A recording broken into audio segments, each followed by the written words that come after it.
আশা করি ভালো হবেন, আমিও ভালো আছি। এই যে খাস চালের ভাত, মেয়ের জন্য, মেয়ে স্কুল চলে গেছে, চান টান করে নিয়েছি, পুজো পাঠ সব করে নিয়েছি। এই যে খাস চালের ভাত, এই যে আলু ভাজা বানাচ্ছি।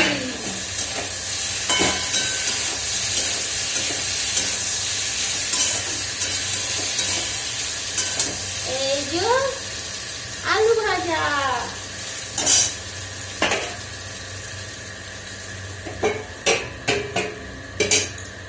ঠিক আছে। আর যা গরম পড়েছে, পিচ্ছিরি গরম। এই যে খাস চালের ভাত, মেয়ে স্কুল থেকে আসলে দিয়ে খাবে।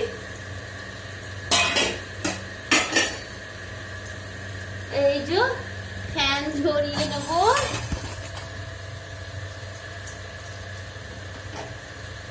এই তো ফ্যান ঝরিয়ে নেবো।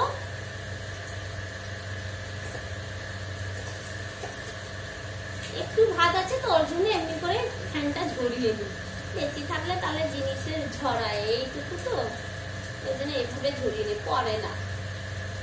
যা গরম দেখতে তো পাচ্ছেন, রান্নাঘরে দাঁড়ানো যাচ্ছে না, কি আর করবো, কিছু করার নেই, সবাইকে গরম লাগছে।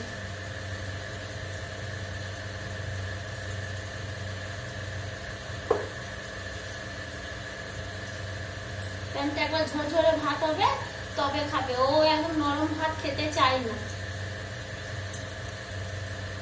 একদম ঝরঝরে ভাত খাবে।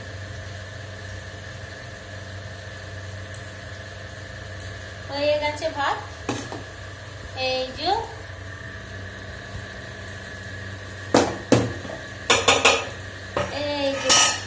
ভাত একদম ঝরঝরে, এই তো এইদিকে রেখে দিচ্ছি। ব্যাস, এবারে অন্য কিছু বানাবো। এইভাবে দেখি কি বানানো হয়, আমি নিজে হাতে কি বানাই।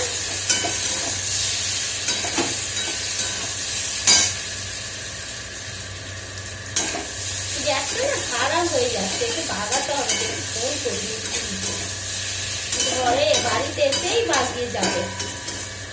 আজটা কি হচ্ছে, আস্তে করে দিচ্ছি না, কমে যাচ্ছে। এই কাল থেকে বোধহয় হচ্ছে, আর জোরে করে দিচ্ছি তো সবজিগুলো পুড়ে যাচ্ছে। হ্যাঁ দেখুন, এইভাবে এইভাবে তো হয় না। খেয়াল করবো না, গ্যাসটা বেরিয়ে যাবে, ও ভালো লাগে না। ওটা মিস্ত্রিকে ডাকি, ফোন তো করেছি, দেখি আসবে তো আসবে। চলুন যাই, ফ্রিজ থেকে কিছু বার করে নিয়ে আসি। এই যে দেখছেন আমার এখনো পড়ে রয়েছে, মিস্ত্রিদের আর খেত নেই, বলছে কোনো মিস্ত্রি কাজ করব না। হ্যাঁ, যা গরম লাগছে, কোনো মিস্ত্রি, হেড মিস্ত্রি বলছে কোনো মিস্ত্রি নাই। দিয়ে কি করো এবারে, কাজ হবে দেখি, কাল পরশু থেকে লাগবে না, কি করবে জানি না এখন আপাতত।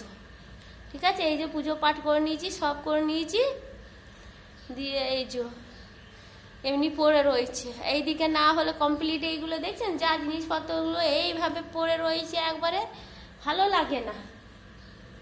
কি বলবো, মিস্ত্রিগুলো, হেড মিস্ত্রি বলছে মিস্ত্রি কাজ করতে চাইছে না, এবার আমি কি করে করাবো। গরমের কারণে সব মানুষ অসুস্থ হয়ে যাচ্ছে, সেটা ঠিকই কথা, খারাপ নয়। আর তারপর ওরা রোদে কাজ করে, তার পারে না, এটাও তো ঠিক, ওরাও তো মানুষ, সবাই মানুষ, ঠিক না? ওই জন্য তো বলি। দেখি ফ্রিজে কি আছে এমন, এই তো কুমড়ো, বেগুন, এই যে সব কাটা রয়েছে, যাচ্ছি বেগনি বানিয়ে দেবো আমি নিজে হাজব্যান্ডের জন্য। জাম রয়েছে, আমার হাজব্যান্ড আবার জাম এনেছে, এই যে জাম রয়েছে, খাওয়া হলো না। এই যে দেখুন,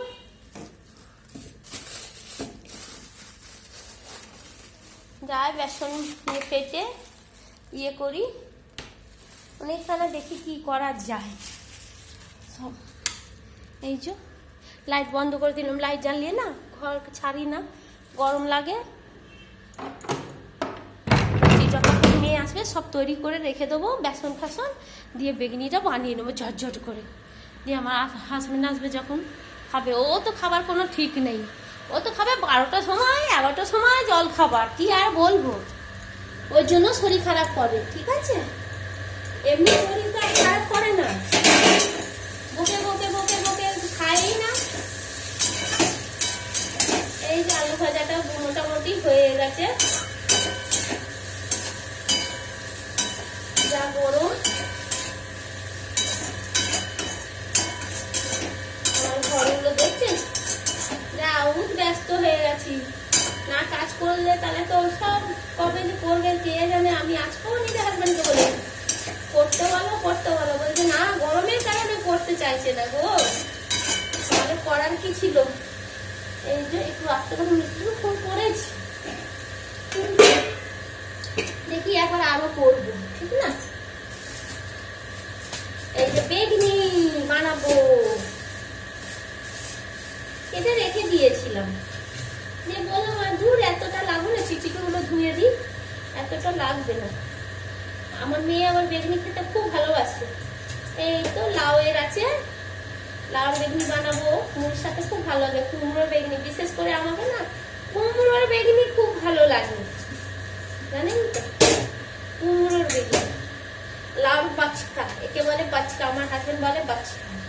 আর তারপর এখানে কিছুটা কেটে রেখেছিলাম, এগুলো কেটে বানিয়ে দেবো, আর না হলে পুঁই শাকে দেবো, দেখি অন্য শাক সবজি বানাবো তার মধ্যে দিয়ে দেবো। বেশ, এই যে ধুয়ে নি, আবার ফ্রিজে রাখলে কি হয়, তা ধুয়ে নিতে হয়, ধুয়ে রেখেছি, একবার ধুয়ে নিলে কি হবে আপনার, খুব ভালো হয়, ঠান্ডাটা চলে যাবে, যত এর মধ্যে যত কীটাণু থাকবে চলে যাবে। তারপরে চিকচিকি গুলো সব ধুয়ে রাখি, তাহলে শাকসবজি রাখি তো মোটামুটি চিকচিকির মধ্যে থাকে না, এর মধ্যে বেশ যত্ন করে থাকে, ওগুলো ধুয়ে নিজে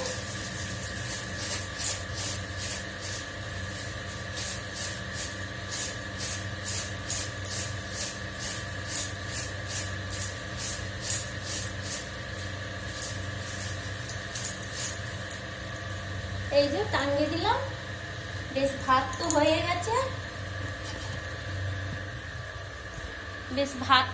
গেছে,